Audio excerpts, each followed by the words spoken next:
Welcome to the Tech Egg. Don't get scrambled. Enjoy the video. In this video, I will show how to make split pea and ham soup. First, you'll need 1 pound of dried split peas. Rinse them well under cold water to remove any debris. Then, place the peas in a large bowl and cover them with 8 cups of fresh water. Let them soak overnight, or for at least 8 hours.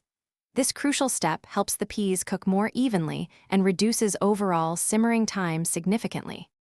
Next, prepare your aromatics. Dice 1 large onion, 2 medium carrots, and 2 stalks of celery. In a large pot or Dutch oven, heat 2 tablespoons of olive oil over medium heat. Add the diced vegetables and sauté them for about 5 minutes until they begin to soften. Now, stir in 1 pound of diced cooked ham, allowing it to warm through and release its savory flavors. Now it's time to combine everything. Drain and rinse your soaked split peas thoroughly. Add them to the pot with the sautéed vegetables and ham. Pour in 6 cups of low-sodium chicken broth and add 1 bay leaf for extra depth.